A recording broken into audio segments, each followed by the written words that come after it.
Start. अस्सलाम वालेकुम everyone. आज का हमारा टॉपिक बहुत इम्पॉर्टेंट है। It is polycythaemia. मेरे पास बहुत से पेशेंट्स आते हैं जिनकी HB20 से अबव पे चली गई होती है और उनका जो ब्लड होता है वो बिल्कुल केचप की तरह थिक हो गया होता है। अब एक वेसल है और उसके अंदर जो ब्लड है वो बिल्कुल केचप की तरह थिक है। तो मुझे बताएं कि वो वेस्कुलर सप्लाई किस तरह हो सकेगी ऑर्गन्स को। और ऐसे जो पेशेंट्स आते हैं इनको कोई ना कोई स्ट्रोक या कोई भी वेस्कुलर ओक्लूजन का एपिसोड हो जाता है और ये बहुत सीरियस इशू है। So let's start it. Polycythaemia का मतलब होता है इंक्रीज इन आरबीसी और काउंट और इंक्रीज इन एचबी। सो आपको पता है इसके अंदर हीमोग्लोबिन जो है अगर मोर देन 15 है फीमेल्स में तो हम इसको लेबल करेंगे पॉलीसाइथीमिया। अगर मोर देन 17 है मेल्स में तो इसको करेंगे लेबल। और हेमेटोक्रिट मोर देन 48 है फीमेल में या 52 से ज़्यादा है मेल में तो हम इसको करते हैं लेबल। अब इसकी टाइप्स बहुत इंपॉर्टेंट है। Relative polycythaemia and absolute polycythaemia होता है।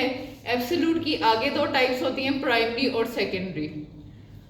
रिलेटिव का मतलब है कि इसमें सब कुछ ठीक है लेकिन वो रिलेटिवली हमें लग रहा है क्योंकि प्लाज्मा वॉल्यूम कम हो गया।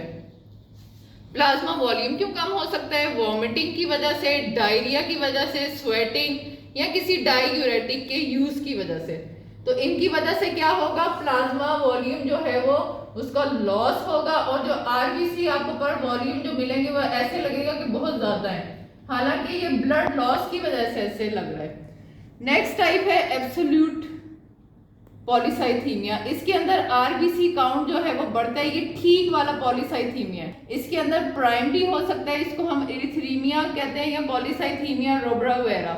इसके अंदर इरिथ्रोपोइटिन जो होता है वो नॉर्मल या डिक्रीज होता है और जैक-स्टैट पाथवे जो होता है वो ओवरली एक्टिव होते हैं, तभी हम पेशेंट का जैक-स्टैट म्यूटेशंस करवाते हैं। अब इसके अंदर क्या होता है कि ये जो बोन है इसके अंदर आरबीसी जो है वो जैक-स्टैट म्यूटेशन है या जैक-स्टैट की डिरेंजमेंट है, ओवरली एक्टिव है ये। तो क्या होगा, आरबीसी बहुत ज्यादा बनेंगे, हेमेटोक्रिट भी बढ़ जाएगा, आरबीसी काउंट भी बढ़ जाएगा। फिर क्या होगा, जब ये वेस्कुलर उसमें जाएंगे, वेस्कुलेचर में जाएंगे तो इंक्रीज जो है वो ऑक्सीजन कैरिंग कैपेसिटी होगी उसमें। अब इसका नेगेटिव फीडबैक ये होगा कि जो किडनीज हैं वो इरिथ्रोपोइटिन जो है वो कम बनाएगी, क्योंकि वो तो यही समझेंगे कि ये बहुत ज़्यादा जो है वो आरबीसीज बन रहे हैं तो ये कम बनना चाहिए। आपको पता है इरिथ्रोपोइटिन जो होता है वो इंटरस्टिशियल सेल्स जो होते हैं किडनीज के और पेरिट्यूब्यूलर सेल्स, इंटरस्टिशियल सेल्स और पेरिट्यूब्यूलर सेल्स वो बनाते हैं। मोस्टली ये किडनी से ही बनता है, बाकी थोड़ा सा अमाउंट जो है ऑलमोस्ट 5% होती है वो लीवर से बनती है इरिथ्रोपोइटिन की। तो किडनी जो है वो फिर इसको कम कर देंगे इरिथ्रोपोइटिन की प्रोडक्शन को। तो पॉलीसाइथीमिया वेरा जो है it is chronic myeloproliferative neoplasm, ये नियोप्लाज्म है। एंड इसके अंदर क्या होगा, एब्सोल्यूट आरबीसी काउंट बढ़ जाएगा, डब्ल्यूबीसीज और प्लेटलेट्स भी बढ़ जाते हैं। इसको कंपनी करते हैं, पेशेंट को सीवियर हेडेक होता है, वर्टाइगो होता है, टिनाइटस, अंजाइना के एपिसोड हो सकता है, ब्लीडिंग होती है, एब्डोमिनल पेन, थ्रोम्बोएम्बोलिक एपिसोड्स होते हैं, स्प्लेनोमेगैली और प्लूराइटिस, इचिंग होती है, हिस्टामिन रिलीज होता है। वेस्कुलेचर जो है उसमें थिक ब्लड होता है और आरबीसीज ही आरबीसीज हैं, तो ये सब सिम्टम्स इसकी वजह से आएंगे। सेकेंडरी पे आ जाए, it is due to increase production of erythropoietin. ये आपने पॉइंट नोट करना है, इसमें इरिथ्रोपोइटिन नॉर्मल है या डिक्रीज्ड है, और इसमें इरिथ्रोपोइटिन क्या है, इंक्रीज्ड है।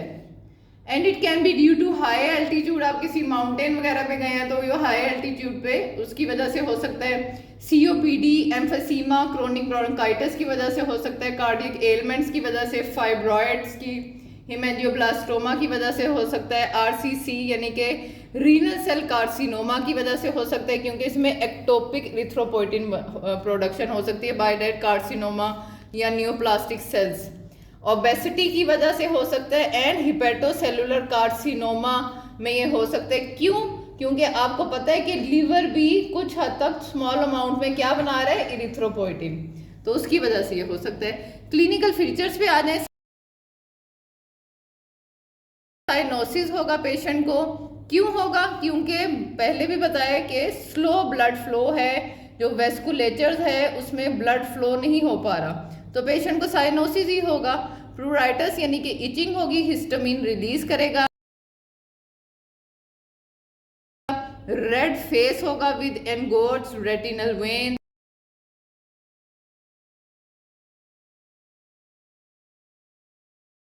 Etching after taking bath, headache, weakness, fatigue होगी, टेनाइटस होगा, पैरेस्थीजियाज होंगे, नमनेस होगी, विजुअल डिस्टर्बेंस होगी, नोज ब्लीड हो सकता है, एब्डोमिनल ब्लोटिंग हो सकता है, बर्निंग सेंसेशन। डायग्नोसिस क्या होगा? आरबीसी काउंट आपको पता है बहुत ज्यादा हाई होगा, 6 to 7 मिलियंस पर क्यूबिक मिलीमीटर होगा,